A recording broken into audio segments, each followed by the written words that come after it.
So hello guys, आज हम पढ़ने वाले हैं कंकरेंसी कंट्रोल एंड डेडलॉक। कुछ डेटाबेस में कंकरेंसी कंट्रोल होती हैं और डेडलॉक भी आते हैं।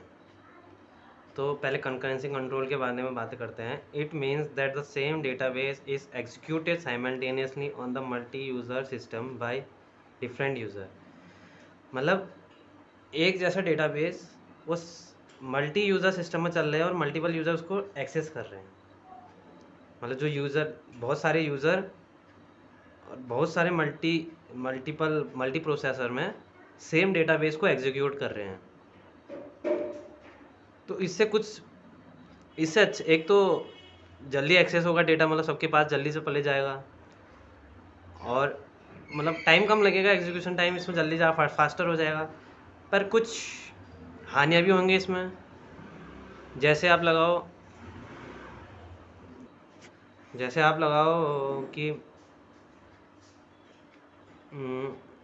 अगर हम कोई रीड करने में सब जने रीड कर रहे हैं तो उसमें कोई वो नहीं पड़ेगा हमें।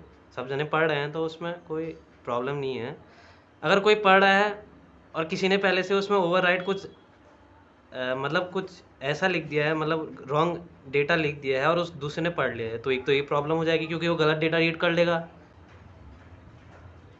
और कोई यहाँ भी राइट कर रहा है और दूसरे उसमें भी राइट कर रहा है, तो उसमें ओवरराइट हो जाएगा, वो भी प्रॉब्लम कर सकता है।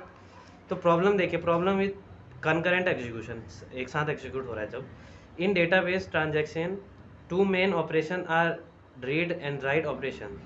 दो मेन ऑपरेशन होते हैं, रीड एंड राइट ऑपरेशन। तो उससे प्रॉब्लम क्या होती है, एक तो लॉस्ट अपडेट प्रॉब्लम होता है। लॉस्ट अपडेट प्रॉब्लम मतलब राइट राइट कॉन्फ्लिक्ट। मतलब हमारा, अगर हमने डेटा लिख दिया है, लॉस्ट अपडेट में ऐसा होता है कि अगर एक यूज़र एंड यूज़र ने उसमें डेटा, उसको कुछ गलत लगी, उसने डेटा इरेज करके लिख दिया उसमें और उसको अपडेट नहीं किया, या मान लो आपने वो गलत डेटा लिख दिया, उसने एक्चुअली उसको अपडेट नहीं किया, उसके बाद वो दूसरे के बाद चले गया है। ये मान लो कि दूसरे ने उसको ही पढ़ लिया, वो गलत डेटा को ही पढ़ लिया है, तो ये लॉस्ट अपडेट हो जाएगा। दूसरे ने भी उसमें ना ना ना ना इसमें जैसे एक यूज़र व्यू ने यहाँ, एक यूज़र व्यू यहाँ पर है, एक यूज़र व्यू यहाँ पर है। इसने यहाँ पर जैसे कोई वैल्यू थी हमारे पास m=2, इसने 4 कर दी और इसने 8 कर दी, तो ये ओवरराइट हो जाएगा। तो उसमें अपडेट, हाँ, जो अपडेशन हो जाएगा वो लॉस्ट हो जाएगा। यहाँ 4 था, वो अपडेट करने से पहले उसने 8 लिख दिया, तो इसमें डेटा लॉस्ट हो जाएगा। जो पहला वाला था, एक्चुअली वो उसने 4 लिखा था, वो लॉस्ट हो जाएगा ऐसे ही, और 2 वाला भी लॉस्ट हो जाएगा। दूसरा है डर्टी रीड प्रॉब्लम। मतलब एक यूज़र ने यहाँ पर अगर वैल्यू थी 2, उसने 2 ही रहने दी और 2 की जगह 4 कर दी और उसको अपडेट नहीं किया उस डेटाबेस में, तो जो दूसरा वाला बंदा था वो पढ़ रहा था, तो उसने 2 ही पढ़ा होगा, फिर 4 नहीं पढ़ा होगा। और 2 जो गलत था, 4 उसने अपडेट नहीं किया, तो 2 ही रहा उसमें जो हमारे सिस्टम में था। तो ये डर्टी रीड प्रॉब्लम कहा जाता है, ये राइट रीड कॉन्फ्लिक्ट में आता है। अब उसके लिए कुछ लॉक्स बनाई, कुछ तालियां, मतलब ताले पर सोच सकते हो उसकी, ये प्रॉब्लम्स के लिए कुछ लॉग बनाए, जैसे lock based protocol. A lock is a mechanism to control concurrency, control access to the data item. मतलब लॉग इसलिए बनाया गया है कि जो कंकरेंट एग्जीक्यूशन हो रहे हैं, जो ये प्रॉब्लम हो रहे हैं, उसको बचाने के लिए।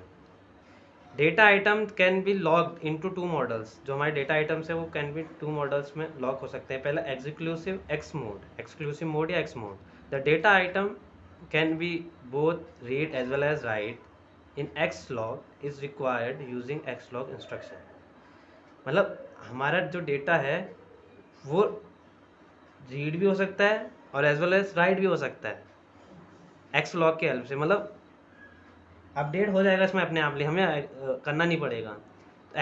लॉग एक्स मोड लगा देंगे, तो हम इंस्ट्रक्शन वाला लगा देंगे तो एग्जीक्यूटिव मोड होता है। दूसरा है शेयर्ड मोड। अब किसी को खाली पढ़ना ही है तो पढ़ने के लिए भी वो डायरेक्ट शेयर्ड एस मोड लिखेगा और पढ़ लेगा डेटा वो खाली पढ़ने के लिए। The data item can B only read S log requested using S log instruction. मतलब कोई यूज़र यहाँ पर है, उसको ये डेटा यहाँ पर है D1 D2, ठीक है। अब उसको रीड करना है ये डेटा, तो पहले कंकरेंसी कंट्रोल मैनेजर होता है यहाँ पर एक, उसको एक्सेस भेजेगा कि ये डेटा कहीं किसी के पास है तो नहीं, कोई ये डेटा को यूज़ कर रहा है नहीं कर रहा है, ये कंकरेंसी कंट्रोल मैनेजर चेक करेगा। अगर कोई नहीं नहीं नहीं यूज़ कर रहा होगा, उस डेटा आइटम को नहीं किसी के पास नहीं होगा, तो ये डायरेक्ट सिग्नल इसको भेज देगा, इससे ये डेटा एक्सेस करके अपना काम कर लेगा। अगर किसी के पास होगा तो इसको बाउंस बैक करके वेट का इंस्ट्रक्शन दे देगा कि तुम रुको थोड़ा, अभी किसी के पास है डेटा आइटम। और यहाँ दूसरा यूज़र व्यू है, उसको एस मोड से भेजेगा यहाँ पर, हाँ ये पढ़ने के लिए एस मोड लगाएगा यहाँ पर, पहले मोड पढ़ने के लिए control manager concurrency manager S mode, ऐसा वो समझता है कि रीड करना चाह रहा है तो डेटा पहले चेक करेगा। दूसरा कोई यूज़र व्यू है, उसको समझ लो एज वेल एज पढ़ना भी है डेटा को, और उसमें कुछ अपडेट भी करना है, मतलब कुछ लिखना भी है उस डेटा में, डेटा आइटम में। तो वो दूसरा यूज़र भेजेगा पहले कंकरेंसी कंट्रोल मैनेजर को रिक्वेस्ट, वो भेजेगा तुम्हारा एक्स मोड में, एक्स मोड में भेजने के बाद वो कंकरेंसी कंट्रोल मैनेजर चेक करेगा कि उस डेटा आइटम किसी के पास है तो नहीं, कोई एक्सेस तो नहीं कर रहा है पहले से, किसी ने होल्ड तो नहीं किया है। अगर होल्ड किया है तो उसको वेट करने के लिए रिक्वेस्ट भेज देगा, वेट है करके थोड़ी देर वेट करो, अभी तुम बाहर जाओ। अगर वो डेटा आइटम किसी के पास है नहीं तो वो डायरेक्टली एक्सेस हो जाएगा उसके through, concurrency control manager directly access कर देगा और उसको भेज देगा जो दूसरा यूज़र व्यू है। तो ये होता है लॉग बेस्ड प्रोटोकॉल के बारे में। लॉग बेस्ड प्रोटोकॉल के बाद लॉग कंप्लेक्टिबिलिटी मैट्रिक्स आई, उसमें और ज़्यादा एग्जीक्यूशन सही रहा, ट्रांजैक्शन अच्छा रहा। अ ट्रांजैक्शन में be granted a log on an item if requested log is compatible with logs already held on item by other transaction। मतलब वही पहले जैसा मैंने जो बताया, अगर कोई यूज़र है वो उस डेटा आइटम को लेना चाह रहा है तो लॉग को ग्रांट करेगा पहले, जिस लॉग अगर उसको खाली पढ़ना ही है तो एस लॉग से चलेगा, और अगर पढ़ना भी है उसमें कुछ राइट भी करना है तो एक्स मोड से चलेगा, एक्स लॉग ग्राउंड करना पड़ेगा उसको पहले।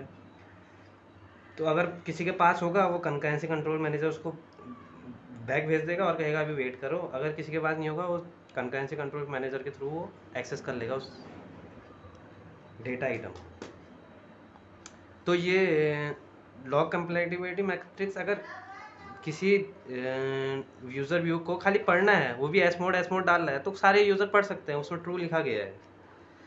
अगर लिखना है पढ़ना है तो फॉल्स है, पहले कंकरेंसी कंट्रोल मैनेजर चेक होगी, रिक्वेस्ट ग्रांट होगी, उसके बाद चेक होगा। अगर लिखना भी मतलब सेम, खाली पढ़ने में तो कोई वो नहीं होती, प्रॉब्लम नहीं होती, खाली पढ़ सकते हैं मल्टीपल यूज़र। पर जहाँ पर लिखना आ जाएगा, लिखने में मतलब कुछ राइट कर सकता है उसमें, तो उसमें प्रॉब्लम आ सकती है।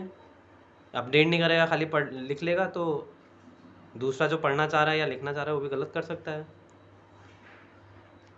तो लॉग कंपैटिबिलिटी मैट्रिक्स इसमें मैट्रिक्स के फॉर्म में चलता है और डेटा जो ट्रांजैक्शन है वो एफिशिएंटली हो जाता है। अब ग्रांटिंग लॉग्स को कैसे ग्रांट किया जा सकता है, सिचुएशन ऑफ स्टारवेशन आती है इसमें, फिर वो जो सिचुएशन ऑफ स्टारवेशन आती है तो उसको अवॉइड भी किया जाता है, अवॉइडिंग ऑफ स्टारवेशन।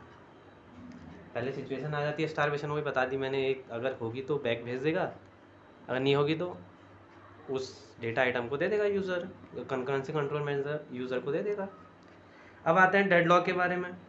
डेडलॉक एक एग्जांपल की तरह समझा रखा है यहाँ पर।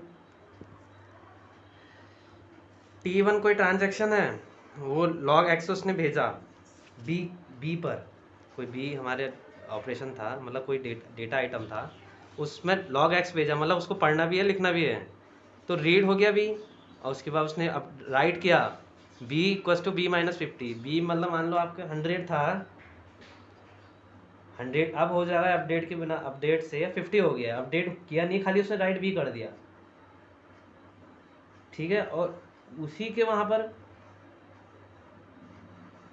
ट्रांजैक्शन T2, कोई T2 था, उसने एस मोड में लॉग भेजा ए पर और उसने ए मान लो हमारे पास 10 था, तो उसने ए पढ़ा और log s डाल दिया बी पर,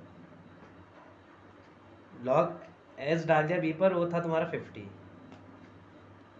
नहीं 100, क्योंकि उसने अपडेट नहीं किया, खाली राइट किया है उसमें ऑपरेशन, और log x a को वेट करने के लिए बोल दिया है, और यहाँ भी इसमें इसने वेट करने को बोल दिया है बी वाले।